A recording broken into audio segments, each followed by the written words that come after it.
النهارده معانا مفاجأتين، موبايل من سامسونج انتوا طلبتوه وهو الاي 36، وطبعا عارفين رقم 2 المسابقه. طبعا هقول كل الشروط والهدايا والمده في نهايه الفيديو ده. وبالنسبه للموبايل مش بيقدم تطوير كبير، اقدر اقول لك 3 تطويرات بس عن اي 35 وسعره عالي بين المنافسين، ولما هقارنه مع اي 35 احتمال تتضايق جدا لو انت محب لسامسونج، بس اوعى تقفل الفيديو هيفوتك المسابقه والهدايا. فاستمتع وجهز اللايك والاشتراك ويلا نبتدي.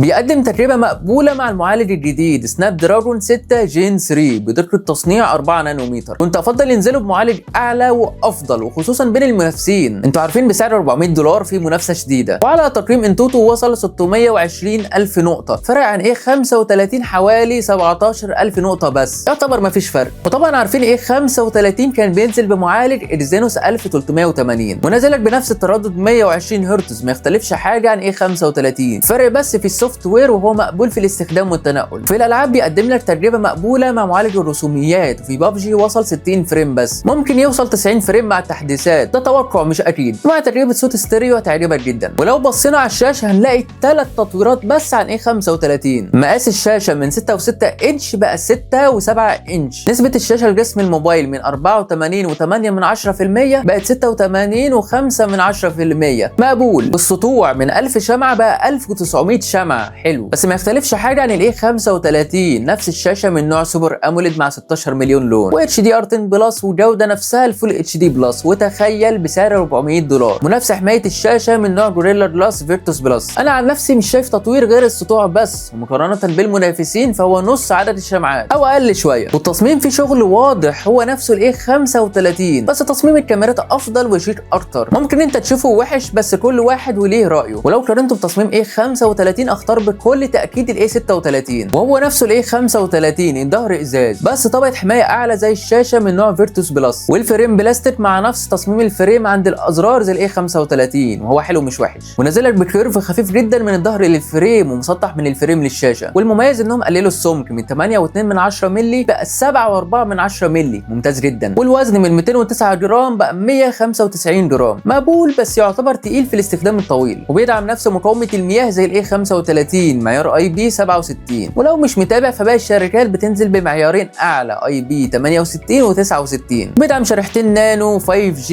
واي سيم مع واي فاي 6 بلوتوث 5 و4 وان اف سي حسب اصدار بلدك. الاجمل من كل ده انه بيدعم الواجهه الجديده من سامسونج وهي الوان يو اي 7 مع اندرويد 15. والميزه الاقوى في سعره هي دعمه ل6 تحديثات رسميه، ودي ميزه قويه جدا. بس حسب اخر التسريبات متوقع الشركات الصينيه تزود مده التحديثات بين 6 ل 8 تحديثات، وابتدوا حاليا مع الاجهزه اللي بتدعم سناب دراجون 8 اليت. عموما هنشوف قريب. وطبعا اي 36 بيدعم ميزات الاي اي وسيركل تو سيرش، كل ده مع انيميشن مقبول وسرعه في الحركه والتنقل سلسه بمساعده المعالج والتردد والسوفت وير، افضل من الجيل القديم بس فرق بسيط مش كبير. ما تنساش يا صديقي وانت معدي اللايك والاشتراك وزر الجرس واي كلمه حلوه تشجعني. استمر، عاش، برافو، جامد، الكلام ده مش هوصيك. وما تنساش المسابقه في اخر الفيديو. كفايه كده وتعالوا نشوف الكاميرات. وعندك 3 كاميرات زي الاي 35. الاساسيه 50 ميجا بكسل مع مثبت بصري، والثانيه 8 ميجا الترا وايد، والاخيره 5 ميجا ماكرو. ولك ان تتخيل ان مفيش كاميرا زوم بالسعر ده اللي بينزل فيه موبايلات بكاميرا بيروسكوب زوم وفيها اقل من سعره. اتمنى في اي 39 يدعموا كاميرا زوم. مقبول، الوان واضاءه مقبولين، لكن بياكل من اطراف الشعر، ولو ركزت هتلاقي فيه ارزاق عند الوش مش معزوله كويس، ومن اطراف الايد هتلاحظ انه راسم مش عازل. تبان مقبوله لكن العزل مش حلو، شايل كتير من الشعر، وعند النضاره مش عازل صح. ونفس فكره الايد بس تختلف في الالوان، غامقه زياده، اضاءه مقبوله، الوان واضاءه مقبولين، عزل افضل لكن نفس مشكله النضاره، واطراف بسيطه من الشعر مش واضحه. ومن اطراف الايد هتلاحظ انه افضل من الصورتين اللي فاتوا. نفس الفكره مع عزل افضل، بس الفراغات بين الايد والجسم مش ظابطهم كويس، اضاءه والوان مظبوطين، عازل الايد افضل، مفيش اخطاء كتير زي الصورتين اللي فاتوا. في الاساسيه بتطلع تفاصيل مقبوله، الوان مقبوله، لكن اضاءه زياده مش معالجها صح، حس في بعض النباتات النافوره بلسعه في الاضاءه. مع 4 اكس زوم نفس الفكره، الوان مقبوله، تفاصيل مقبوله، ونفس المشكله الاضاءه زياده وواضح جدا في النافوره فمش هفضله. مع 5 اكس زوم الصوره بكسلت جدا كانها رسمه كرتونيه، مفيش اي تفاصيل او وضوح للعناصر وبرده الضوء عالي، لكن الالوان مقبوله. كفايه صور ونشوف تصوير الفيديو وهو بيصور 4K 30 فريم مع وجود مثبت بصري. الوان مقبوله، تفاصيل مقبوله، مش الافضل. وعند الوش مفيش تفاصيل واضحه كفايه، ضوء زياده مخلي الوش ملسوع وثابت كويس في الاستخدام العادي. وفي الجري مقبول، الثبات مقبول، لكن الاضاءه والتفاصيل مش الافضل. والسيلفي من 13 ميجا بكسل بقت 12 ميجا بكسل، ما فرقتش كتير. الوان وتفاصيل مقبولين، موضح تفاصيل الشعر والورق، بس الاضاءه زياده على الوش والتي شيرت باين انه ملسوع. نفس الفكره بس تفاصيل الشعر افضل واوضح، تفاصيل الدقن واضحه، الورق واضح، تفاصيله مقبوله، الوان مقبوله. نفس المشكله، اضاءه زياده على الوش والتي شيرت بس واضح افضل شويه من الصوره اليمين. نفس الفكره بس العزل ممتاز، موضح تفاصيل الشعر افضل، تفاصيل بسيطه شايلها، نضاره واضحه كفايه، تفاصيل الدقن مظبوطه مش شايل منها كتير. بس نيجي عند القميص في عيوب كتير باينه، يعتبر دي اضعف نقطه في العزل في الصوره. من حيث الالوان مقبوله جدا، لكن الاضاءه الزياده باينه اكتر في الوش والتي شيرت باين انه ملسوع. نفس الفكره بس العزل ممتاز، تفاصيل الشعر افضل بس تفاصيل بسيطه شايلها من الاحرف. النضاره واضحه كفايه، عزل مقبول، تفاصيل الدقن مظبوطه مش شايل منها كتير وواضحه افضل. لكن نفس مشكله القميص، العزل ضعيف. من حيث الالوان مقبوله، لكن الاضاءه زياده جدا في الوش والتي شيرت وباين برضو انه ملسوع. وبيصور فيديو 4K 30 فريم، مقبول كتفاصيل والوان واضاءه، ثابت ومقبول في الحركه، تفاصيل الشعر والدقن واضحين كويس. لكن لو بتصور في اتجاه ضوء الشمس فهو ضعيف جدا مش مقبول. البطاريه هي نفسها 5000 ملي امبير، مفيش اي تطوير، بينزل بشحن اكبر 45 واط،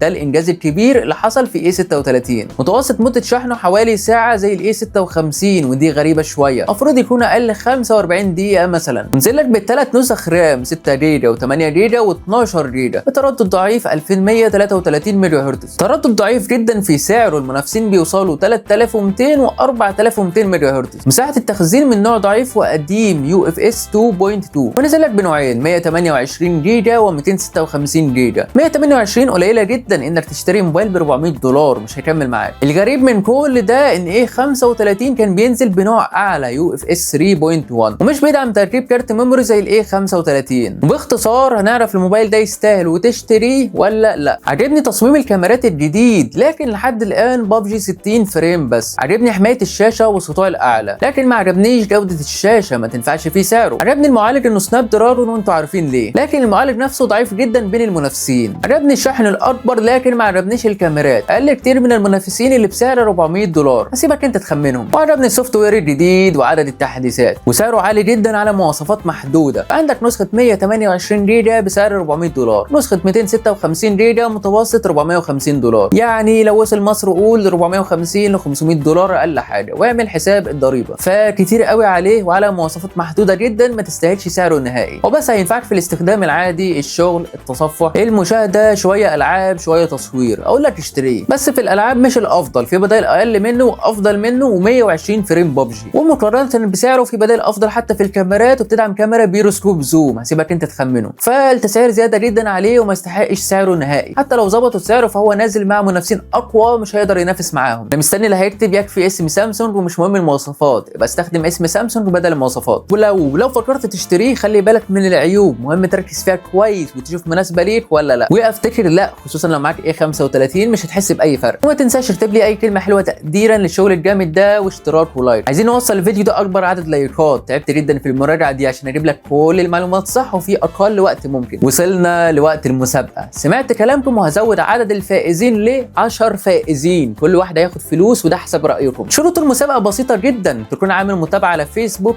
انستجرام، تيك توك، واشتراك في القناه، وتكتب تعليقات كتير في يوتيوب على الفيديو ده، وتعمل منشن لاصحابك وكومنتات في صفحه الفيسبوك على نفس الفيديو ده. مده المسابقه هتكون 10 ايام من وقت نزول الفيديو ده، وفي اليوم العاشر هقفل التعليقات في الفيديوهين يوتيوب وفيسبوك في اي وقت، وهختار 5 عشوائي من فيسبوك و5 عشوائي من يوتيوب. المسابقه هتكون في مصر بس، ركز كويس، وكل فايز هيكسب 500 جنيه. هحولك الفلوس عن طريق يا فودافون كاش يا انستا باي زي ما تحب. وما تقلقش لو حاسس انك نسيت اي خطوه منهم، هكتب كل ده في الكومنتات تاني. مش عايز حد يزعل مني، اي تعليق هيتكتب على الفيديو ده، سؤال، استفسار، النهارده مش هرد عليه لحد ما تخلص المسابقه. اكتب اي حاجه انت عايزها الا الاسئله، يمكن ممكن تيجي الفرصه وتكسب. وكده خلصنا، سلام.